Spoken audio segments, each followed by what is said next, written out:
Hi folks, and welcome back to the channel.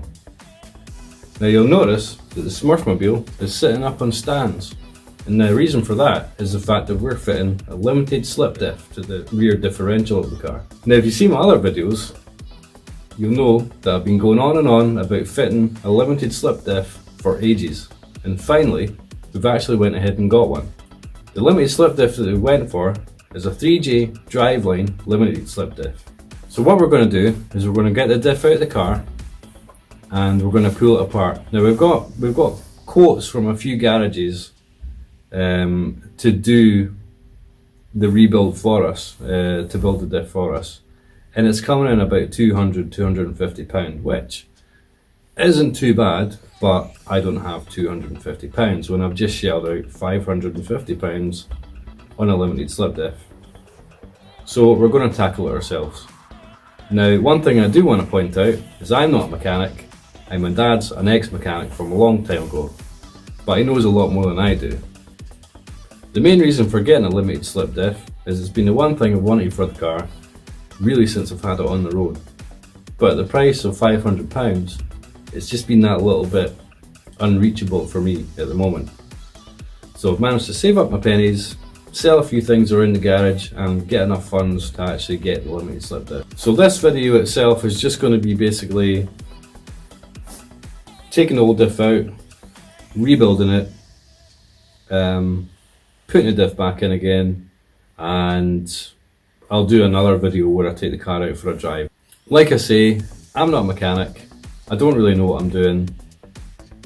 This is all going to be kind of trial and error for me, so if you watch the video and you see anything that I've done and it's like, whoa, that's really wrong, drop a comment down below and let me know. You know, I'm still learning. Now, because I don't know what I'm doing, I came across an article in Classic Ford that I thought would be really useful a few months ago.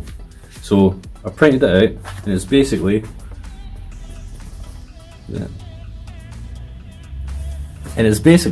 how to fit a limited slip diff. So this is going to be our kind of main point of reference, and going by it, it doesn't look too difficult, you know, socket set spanners. The only thing we need to do is get, we're going to take it to our local garage and get the local garage to press the bearings on to the limited slip diff. But I think that's the only thing that we can't do here. So I'm going to follow these as a rough guide and we're going to get started.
So with the diff pulled apart, we've kind of laid everything out so that, you know, we know which side things go back on again. And we've made marks here. You see little Tipex marks here. We've made little marks so we know exactly where these parts go back on again. It just makes it easier for reassembling, just making sure it all goes back the same way. So there's the diff there. We've just got the old planet gears put back on there just now, just to keep them out the road. So we've taken everything off of that we need to, which is basically we've taken the crown wheel off, and the crown wheel has been put in place onto the limited slip diff. See there, 3J driveline, NXG.